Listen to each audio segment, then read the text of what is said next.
Alors, bonsoir à toutes et à tous. J'espère que vous avez bien mangé, que vous avez repris quelques forces pour ce soir. Alors, comme promis, nous continuons notre soirée auprès de notre invité de ce soir, qui n'est autre que Marwan Mohamed, qui est venu nous parler de cet immense, voire vertigineux projet qu'est la consultation des musulmans de France. Alors, merci Marwan pour ta présence. Avant de te laisser la parole, j'aimerais simplement dire que le débat qui a eu lieu juste avant sur la Palestine, il a dû être écourté parce que le temps pressait, mais il y avait une intervention dans le public qui était une intervention extrêmement importante et que j'aimerais pour le coup voir s'exprimer ici. C'est l'intervention de David Palumbo-Liu, qui est professeur de littérature comparée à l'université d'Oxford. Il est également un intellectuel très, très engagé et très actif, notamment il est partisan, par exemple, de BDS et donc de la cause palestinienne aux États-Unis. Je crois savoir même qu'il fait l'objet régulièrement d'accusations d'antisémitisme.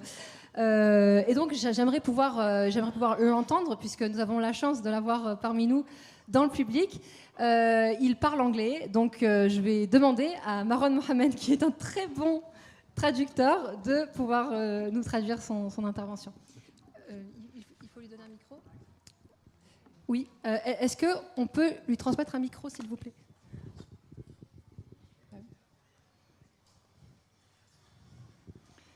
Merci beaucoup. Thank you. Thank you for having me. And I don't come from the august institution of Oxford. I'm afraid I just come from Stanford. So I'm not. But okay. I am Mauvaise information. I am a member of the U.S. campaign for the academic and cultural boycott of Israel, and we are aligned with BDS. And being an American is never easy. We have so much to answer for.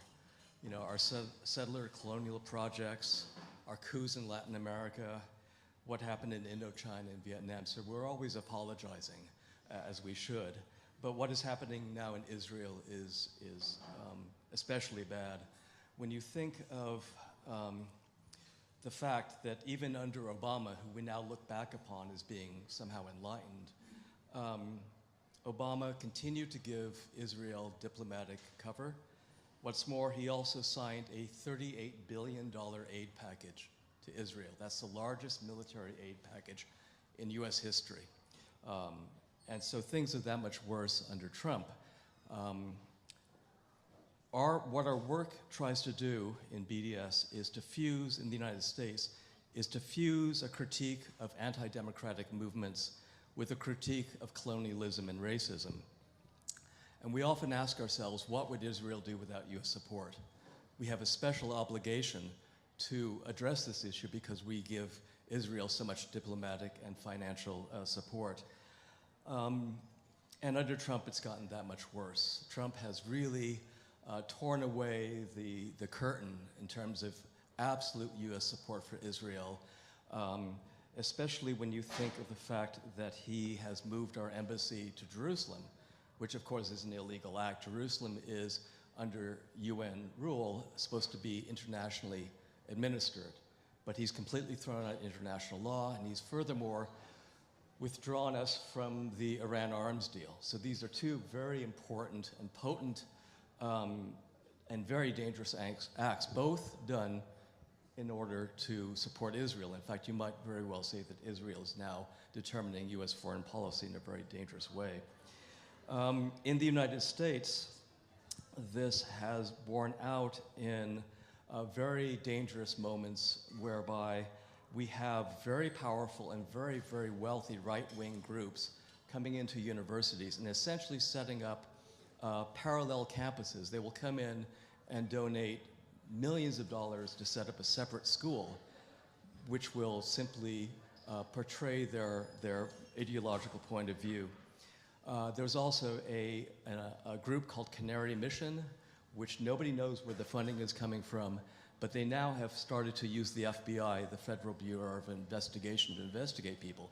So they will file false reports, and you will be visited by the anti-terrorist unit of the FBI. I myself was featured, I don't know if you know about Fox News. It's a very reactionary, very popular television channel. I was featured as a terrorist, which I don't think I am. But there was no evidence. They just, and this is what's happening in the United States. There are absolutely no checks and balances. And the only thing that really saves us in terms of the boycott is that in 1982, there was a very famous Supreme Court case called NAACP versus Claiborne Hardware. NAACP is the National Association for the Advancement of Colored People. So it was a civil rights group, and they were sued, and they won the Supreme Court case. So now boycotts cannot be deemed illegal. And that's the only thin piece of paper that stands between us and being attacked. We are largely attacked, as most pro-Palestinian groups are, for being anti-Semitic. And our response to that is, if you look at what the American civil rights movement was all about, it wasn't anti-white, it was against a set of state practices that were oppressing black people. The same thing with the apartheid movement in South Africa. And Omar Barghouti often says, think of it like somebody coming in to steal something from your house. You don't care what color their skin is or what their religion is. What we want is to have your possessions back. And that's all that the Palestinians are asking for. They're asking for their internationally recognized human rights, as you all know. So in the United States, we have, I think, reached a point of crisis. And I think precisely because Trump is so unpopular, we're beginning to have some real solidarity behind BDS. And so I'm grateful to be able to come here and to speak to you about this. I'd be happy to talk to you later on, but thank you for this time. Thank you very much.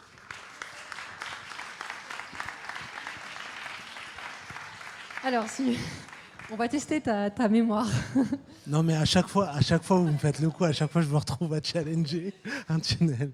Donc, David, il expliquait en préambule que bon, il est de Stanford et qu'aux États-Unis, la question de l'implication des universitaires dans le soutien aux Palestiniens, c'est devenu au fil des années une nécessité, une importance capitale, avec un travail spécifique qui a été fait de leur part en faisant une analyse conjointe à la fois des mouvements qui sont antidémocratiques et de l'autre côté des mouvements qui sont racistes et qui ont une dimension coloniale.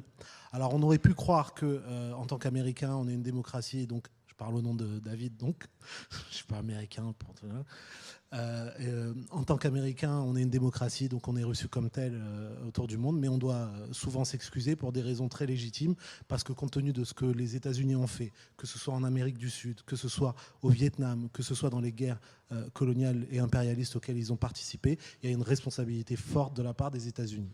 Alors, avant de parler de l'administration Trump, David a dit un mot de l'administration Obama, en disant que lui qui était censé être progressiste et lui qui était censé être pour les libertés fondamentales et le respect du droit international, c'est lui qui a aussi signé le plus grand deal de soutien financier à l'administration coloniale israélienne avec 38 milliards de dollars. Donc cette responsabilité, elle est lourde et elle a été validée par Obama au fil des années.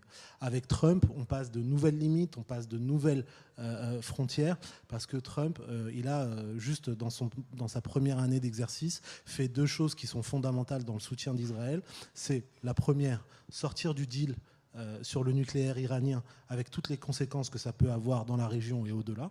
La deuxième chose, c'est bouger son ambassade de Tel Aviv à Jérusalem au mépris du droit international, parce que Jérusalem, c'est censé être une ville qui est administrée par le droit international avec des forces internationales en présence.